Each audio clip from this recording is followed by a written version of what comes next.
Okey. 3.1 ni berkenaan dengan arus lah. Okey, arus dari segi definisi dia, dari segi rumus-rumus yang berkaitan untuk kita tentukan arus. Beza keupayaan ni kalau kita tengok nama popular dia, kita sebut voltage, voltan kan, ataupun voltage kan. Tapi bila kita sebut perkataan ni, kita susah nak belajar. Sebab tu dia menggunakan perkataan beza keupayaan. Itu you kena you nampak. And then bila saya mengajar dah berapa tahun, saya tengok memang betul bila kita ajar menggunakan beza keupayaan tu, dia lebih mudah untuk difahami.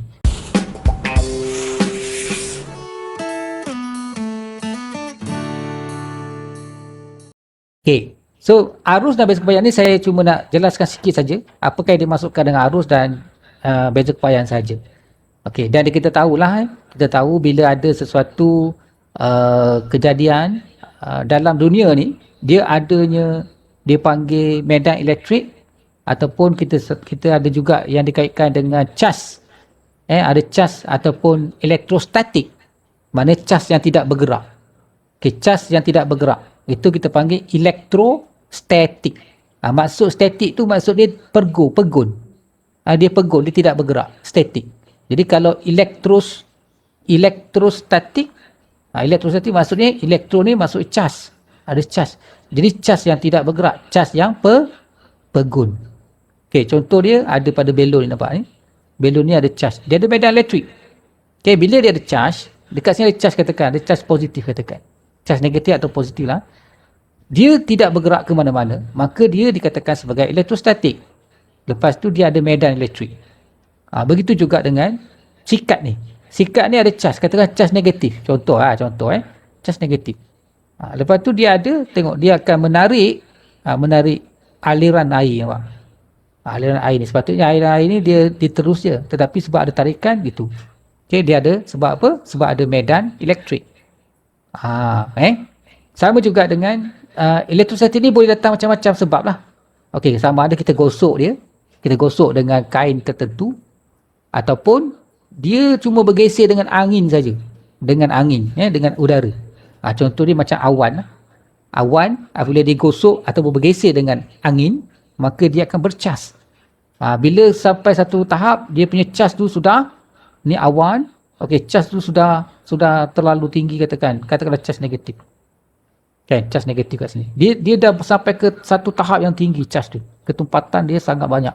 Maka dia ada keupayaan untuk dia melompat ke bumi. Ini bumi.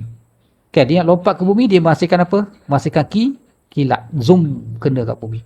Dia akan pergi ke tempat yang paling dekat dengan dia lah. Kalau ada pokok, dia pergilah pada pokok. Kalau ada bangunan, dia pergilah kepada bangunan. Begitu. Okey? Sebab dia bergeser. Daripada mana datang cas statik tu? Daripada geseran dengan angin ataupun udara. Molekul udara. Yang lain-lain pun sama. Itu nak kaitkan dengan arus. Okey, apa itu arus sebenarnya? Arus ialah cas yang mengalir. Cas yang bergerak. Kita panggil dia mengalir.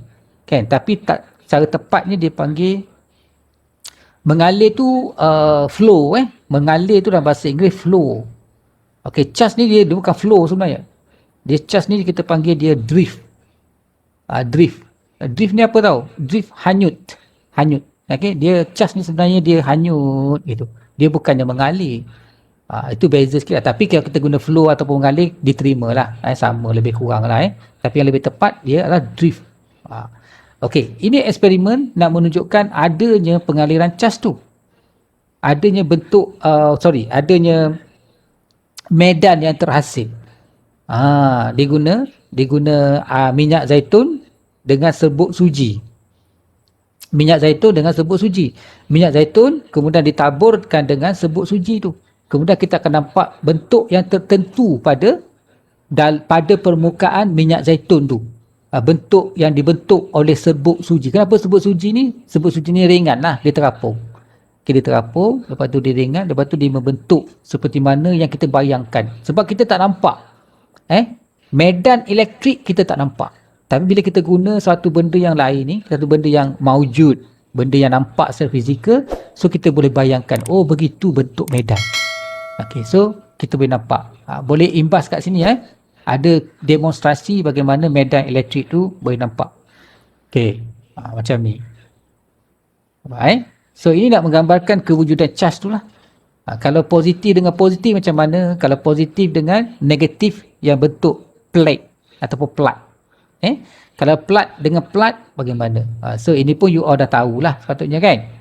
Kalau positif dengan positif dia macam ni. Okay, dia macam ni, dia tarik, dia menarik kan. And then ada syarat-syarat dia nak lukis tu. Bukannya boleh sebarang lukis Ada syarat dia lukis. Salah satunya, yang pertama, charge medan itu datang daripada permukaan. Contohnya ini permukaan kan. Medan tu mesti datang daripada permukaan. Dia tak boleh terangkat macam ni. Daripada mana tak tahu. Dia mesti daripada permukaan. Boleh bayang tak? Kalau dia tergantung macam ni salah. Dia mesti datang daripada permukaan objek yang bercas. Yang pertama. Yang kedua, kalau dia cas positif, arah dia ke arah luar. Arah dia mesti ke arah luar macam tu. Dia salah kalau lukis ke dalam. Sebab dia positif ni. Okay? Contohnya yang ini positif, negatif, dia kena buat macam ni lah. Kalau negatif, dia arah dalam. Kan? Negatif. Ni negatif, dia arah ke dalam gitu. Ke arah dia. Okey, ini syarat-syarat kena tahu lepas tu dia tak boleh bersilang. Kalau kita lukis dia macam ni, lepas tu dia datang kat sini, tak boleh. Ini tak boleh bersilang. Medan dia tidak bersilang. Dia boleh rapat tetapi dia tak boleh bersilang. Yang ketiga. Yang keempat, dia keluar secara bersudut tegak dengan permukaan. Bersudut tegak. Dia mesti bersudut tegak ni. Macam saya lukis tak betul lah ni. Sebab ni bukan sudut tegak. Yang ni sudut tegak okey. Yang ni sudut tegak okey. Tapi yang ni tak betul. Dia kena bersudut tegak dengan permukaan. Kalau permukaan dia macam ni, permukaan dia tidak rata. Kalau kita nak lukis kat sini, dia bersudut tegak situ. Kalau dia positif kalau dia positif katakan. So dia arah luar macam tu. Kalau kawasan ni pula, dia macam tu. Kawasan ni macam ni. Kalau boleh kita nak cari dia bersudut tegak lah. Tapi tak perlulah kita ambil jangka sudut, kita nak ukur sudut dia tu, tak perlulah. Asalkan kita boleh nampak. Penanda dia boleh nampak. Bersudut tegak. Okay, kalau kat sini bersudut. Ini masalah nampak? Dia macam ni macam mana? Dia tak boleh bersilang. Jadi dia kena mengelak. Dia kena mengelak. Begitu. Sebab dia cas yang sama. Faham? Okay, sekurang-kurangnya ada 4 kat situ. Ada 4 cara ataupun syarat dia. Okay, yang ini pun sama. Yang ini kalau dia datang daripada positif, dia pergi ke situ lah. Yang ini dia keluar, dia pergi. Nampak? Bersudut tegak. Dia keluar, dia pergi. Nampak? Dia keluar daripada sini. Lepas tu dia pergi ke ini. Dia keluar, dia pergi. Okay, so arah dia macam mana? Arah dia positif ke negatif. Ini medan yang dihasilkan apabila satu charge elektrik tu ada. Okay, yang ini senang lah. Okay, dia cuma direct straight saja macam tu. Okay tak? Sama kan? Macam you belajar kan? Cuma adalah beberapa perubahan ataupun penambahan. Okay, kemudian ini kalau positif keluar, kalau negatif. Okay, dah ada kat situ. Saya dah buat tadi. Yang ini pula. Kalau dalam kita ada satu cas titik kan dalam medan. Tengoklah pada cas tu sama ada dia sama ataupun berbeza. Kalau cas titik itu sama, dia menolak. Kalau dia berbeza, dia menarik. Nampak? Yang ini positif, ni cas titik kita panggil. Okey, yang ini objek bercas besar lah. Objek bercas besar. Dia ada medan sekeliling dia. Jadi kalau kita letak satu cas titik, dia akan bergerak menarik. Jika dia berbeza cas. Kalau dia sama cas, dia akan menolak. Dia akan menjauh. Okey, itu senang kan? Satu lagi saya nak kena jelaskan juga, macam mana sebenarnya objek yang bercas tu kita masukkan. Dia macam ni. Objek tu sama ada dia bercas positif atau bercas negatif atau dia neutral. Okey, you kena tahu ni. Kalau bercas positif, dia mempunyai cas positif yang majoriti. Banyak. Contohnya kat sini ada 7 cas positif, ada 2 cas negatif. 2 cas negatif. Ataupun 3 nampak sikit. Boleh bayang tak? Jadi objek ni kita kata dia bercas positif. Sebab apa? Sebab dia mempunyai cas majoriti dia adalah positif cas. Cas negatif ada 3, cas positif ada 7. Jadi yang majoritinya adalah positif. Jadi kita kata objek ni bercas positif. Kalau cas negatif dia ada 8, cas positif ada 7, maka dia dikatakan sebagai bercas negatif. Sebab majoritinya adalah cas negatif. Walaupun dalam masa yang sama ada cas positif. Boleh bayang tak? Begitu. Okey, bukan bermaksud kalau kita kata cas positif, objek itu dikatakan sebagai bercas positif, maka tidak ada langsung cas negatif. Bukan. Tidak semestinya macam tu. Dia tengok pada cas tu yang mana yang majority, sama ada positif atau negatif. Yang neutral macam mana? Yang neutral yang sama banyak lah. Yang negatif ada 8, yang positif pun ada 8. Jadi dia sama banyak. Bila sama banyak, kita kata objek itu neutral. Neutral. Okay, dia seolah macam tidak ada cas. Sebab apa? Tidak ada cas yang majority, positif atau negatif. Dan dia sama banyak, maka dia neutral. Okay? Kalau ada satu je lebih, ya. Ada satu je lebih pun dianggap sebagai bercas. Bercas. Tapi dia lemah lah. Ya, lemah lah. Dia cuma beza satu je. Okey, faham Alia? Okey. Seterusnya, bagaimana untuk kira kekuatan medan elektrik? Okay, kekuatan medan elektrik E sama dengan F bahagi dengan Q. Dikatakan situ daya elektrik yang bertindak ke atas seunit cas positif yang terletak pada titik itu. Mana ini daya lah. F ni daya. Q ni adalah point cas. Cas titik tadi. Kita panggil cas titik ataupun point cas. Ada bahasa Inggeris sebut point cas. Okey, yang bahasa Melayu cas titik. Macam pelik sikit. Okey, jadi tenaga medan tu, kekuatan dia tu bergantung pada itulah. Unit dia Newton per coulomb sebab dia adalah daya. Masa tadi kita panggil daya per unit ni kan. Unit SI bagi E ialah Newton per coulomb ataupun M bagi dengan C. C besar bukan C kecil. C kecil tu halaju cahaya. C kecil ataupun muatan haba tentu. C kecil. C besar. Jangan confuse dengan muatan haba pula. Muatan haba pun C besar juga. You dah belajar masa tingkatan 4. Kan? C besar muatan haba, C kecil muatan haba tentu dan juga banyak label.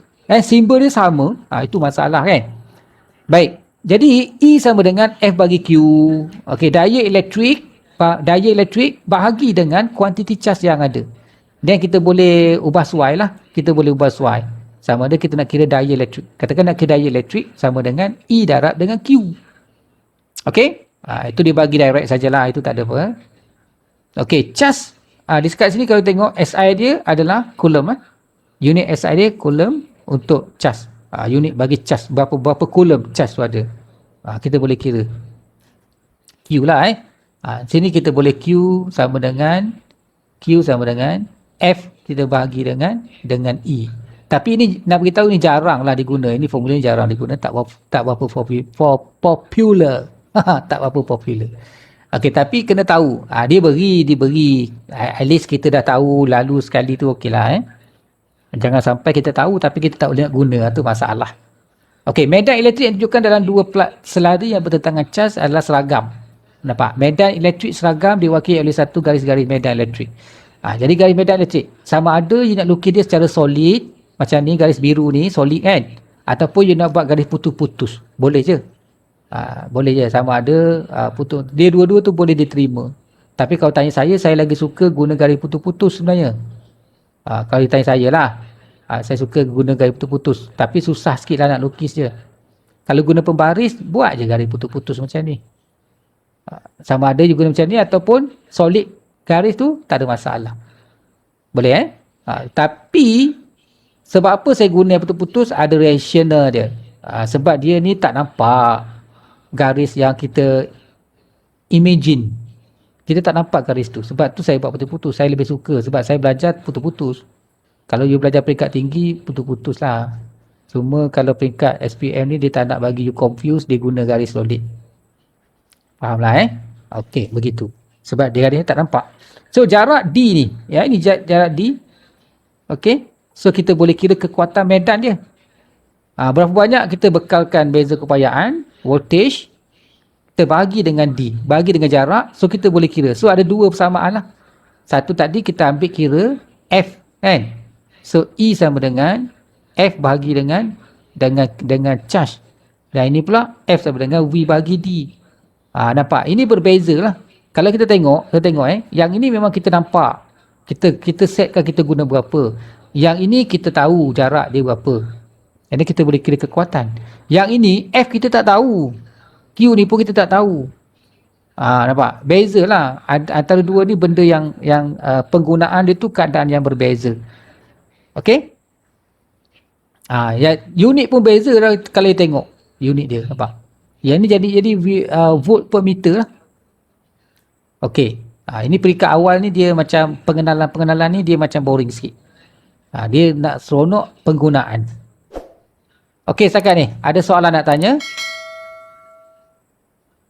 Sebelum kita tengok yang lebih menarik. Ini. Dia punya kelakuan. Boleh Okey, teruskan. Kelakuan dia ni, kalau mungkin you kat sekolah you ada buat lah ni. Kalau tak buat, saya jelaskan. Kita buat macam ni, kemudian ada penjelasan dia. Kita ada high voltage ni.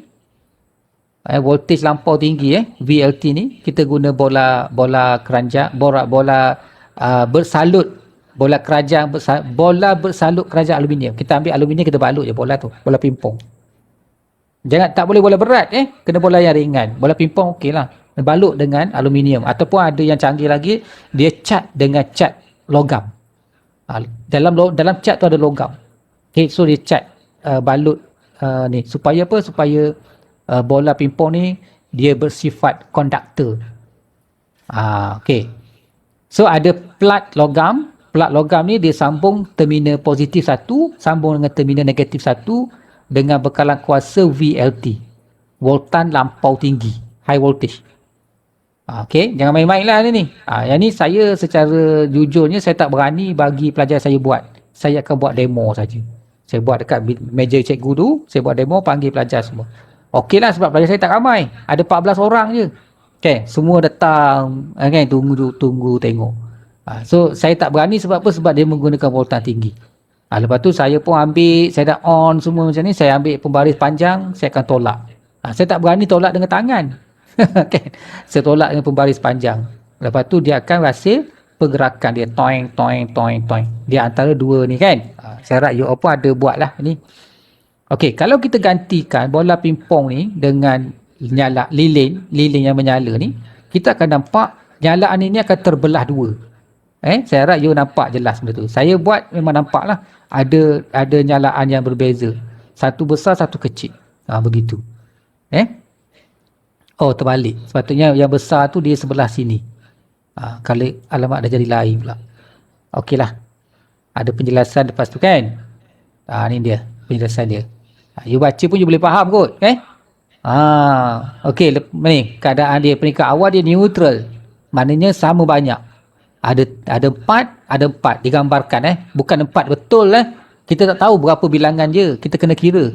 Tetapi kat sini digambarkan ada sini 4 positif, ada 4 negatif, merujuk kepada dia dalam keadaan neutral. Kemudian dia dibawa kepada arah yang negatif ni. Nampak?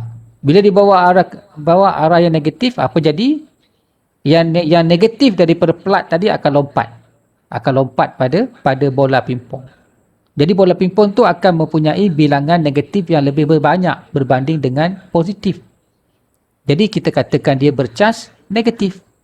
Nampak keadaan ini dia bercas negatif. Bila dia bercas negatif, lepas tu plat ini pula plat negatif, maka dia akan tolak sebab dia sama cas. Cas negatif. Dia kan sekarang dah jadi negatif, lepas tu plat ni pun negatif, jadi sama cas. Dia akan tolak. Lepas tu plat ni akan tolak bola ni akan pergi ke arah plat positif. Begitu. Okey, bila dia pergi ke plat positif tadi, yang negatif cas tadi akan lompat ke dia akan lompat. Kan tadi dia bawa negatif banyak kan? Positif masih ada. Dekat sini masih ada positif tapi tak banyak. Dia dah jadi plat negatif. Sebab apa? Sebab negatif cas tu banyak. Tadi ada 4 negatif positif kan? Okey, sekarang negatif jadi bertambah. Negatif dah bertambah banyak. Sebab dia dah sentuh dengan plat negatif ni. Begitu. Jadi dia jadi cas. Dia jadi bercas negatif. Bila dia dah sampai dekat sini, yang negatif tadi akan lompat kat sini. Negatif akan pergi ke plat positif ni. Jadi negatif jadi kurang. Yang lebihnya tinggal ada 4 yang positif tadi. Maka bola pingpong ni sudah jadi bercas positif pula. Tadi dia bercas negatif, sekarang dia bercas negatif. Sekarang dia bercas positif. So, apabila dia bercas positif pun dia sama juga. Cas yang sama. Kan? Ini positif, maka dia tolak. Dia pun tolak pula. Plat positif ni akan tolak bola pingpong yang bercas positif ni ke arah yang sama, ke arah yang tadi pula. Nampak? So, bila dia pergi ke sana, dia ulang balik yang ketiga ni. Jadi bercas negatif pula. Lepas tu kena tendang pula. Pergi ke plat positif pula. Dah jadi positif pula. Lepas tu kena tendang pula. Begitulah seterusnya. Toing, toing, toing, toing. Okay, proses ni berulang sehingga bekalan kuasa dimatikan. Selagi mana dia masih lagi on, selagi itulah dia akan berayun. Tapi ayunan dia tu kalau you tengok dia tak smooth Dia bukan berayun smooth macam tu. Dia bukan berayun smooth. Dia macam gitu. dia macam ada benda berlaku. Tapi kita tak nampak apa yang berlaku. Kita boleh katakan apa yang berlaku tu macam inilah. Okey, kalau you perasan, saya sebut tadi cas positif dia ada 4. Daripada awal ada 4 sampailah yang ketiga, sampailah yang keempat, dia ada 4. Nampak sebab apa? Sebab cas positif dia tak ke mana-mana. Yang bergerak adalah cas negatif saja. Cas negatif tu elektron. Okey, elektron dia punya transport dia. Dalam elektron tu ada cas negatif. Elektron adalah kenderaan bagi cas negatif. Jadi elektron yang bawa cas negatif tu. Cas positif dia tidak ke mana-mana. Dia stay kat situ. Okey, boleh bayang dia tak lompat. Cas positif dia tak pergi ke mana-mana. Dia stay. Okey. Boleh okey, yang nyalaan lilin pula pada peringkat awal, lilin ni sebab dia panas tau, dia panas, sebab tu berlaku pengoksidaan dengan udara, maka dia akan menghasilkan cas yang neutral. Maksudnya bilangan cas positif dengan negatif tu sama banyak. Kan? Tapi bila dia berada dalam medan, dia akan terbelah dua. Satu bahagian akan bergerak akan menuju ke arah plat negatif. Satu bahagian lagi akan bergerak ke arah plat positif. Yang jadi pelik lagi, belahan itu tak sama besar. Belahan yang besar nampaknya menuju ke arah plat negatif. Bermaksud apa? Bermaksud belahan yang besar itu bercas positif. Sebab dia ditarik oleh plat negatif. Nampak? Dia tak lompat. Dia cuma pergi saja. Dia cuma bergerak. Berpisah. Manakala belahan yang lebih kecil mengarah kepada plat positif. Memberi maksud belahan yang kecil itu adalah bercas negatif. Kan?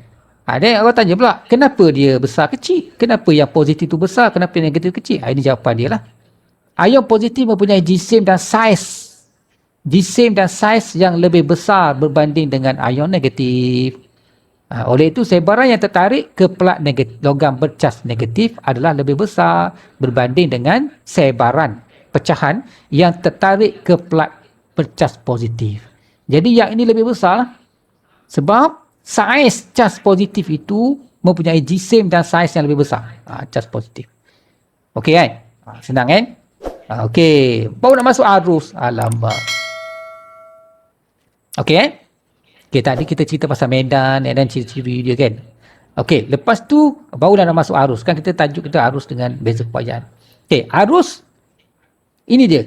Dia kata kadar pengaliran cas. Arus ialah kadar pengaliran cas. Dia guna pengaliran lah. Tak apalah, kita gunalah. Okay, kadar pengaliran cas Q. Q ni adalah kuantiti cas. Berapa banyak cas yang mengalir dalam satu masa yang tertentu. Jadi kita katakan I sama dengan Q bahagi dengan T sebab ada perkataan kadar. Okey, ada perkataan kadar. Jadi dia bahagi dengan T lah. I sama dengan Q bahagi T. Ataupun kita boleh rearrange. Kita kata Q sama dengan IT. Yang ini popular. Gitu. Okay, Q sama dengan IT. Kuantiti charge sama dengan arus darab dengan masa. Okay. Itulah digambarkan tu. Charge bergerak kan. Mengalir kan. Dalam jarak yang tertentu. Berapa masa yang dia ambil. Okey, so kita dapat satu persamaan yang popular, yang penting kat situ. Beza keupayaan pula ialah apa ni dia kata perbezaan keupayaan di antara dua titik. Di antara dua titik. Itu beza keupayaan. Kerja yang dilakukan untuk menggerakkan satu kolom cas di antara dua titik tersebut. Kalau dia tidak ada perbezaan dua titik tu, maka tidak ada kerja yang perlu dilakukan. Sebab ada perbezaan lah, maka adanya kerja yang dilakukan. Itu maksud beza keupayaan. Contohnya kita ada dawai konstantan, kita sambung dengan konduktor ke klip buaya tu kan, sambung macam tu. Lepas tu kita letak voltmeter kat situ kan, kita letak voltmeter. Okey, voltmeter bagi bacaan. Sebab apa? Sebab ada rintangan kat sini, ada rintangan. Maksudnya ada kerja yang dilakukan untuk membawa cas tadi, untuk membawa cas merentasi rintangan ni. Jadi kerja yang dilakukan tu dikatakan beza keupayaan antara dua beza keupayaan ni. Kalau dia tidak ada dia tidak ada rintangan, dia tidak ada wire yang saya masukkan ni, maka tidak ada kerja yang perlu dilakukan. Cas akan lalu saja. Tapi ada sedikit. Nampak? Dengan kata lain, kalau beza keupayaan tidak ada, maka bacaan pada voltmeter ni akan tunjuk pada bacaan kosong. Sebab dia tidak ada beza keupayaan. Kan? Jadi kita kata, kerja yang dilakukan untuk menggerakkan certain amount of charge dalam charge yang tertentu. Jadi beza keupayaan V sama dengan kerja yang dilakukan work bagi dengan Q, quantity of charge. Ataupun kan work kan kita belajar sebelum ni, work ni juga dikenali dengan tenaga. Tenaga dengan work sama. Unit dia joule.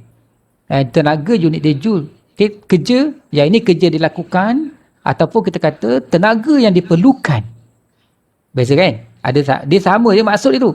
Kerja yang dilakukan ataupun tenaga yang diperlukan untuk menggerakkan certain amount of charge, okay, from one point to another point.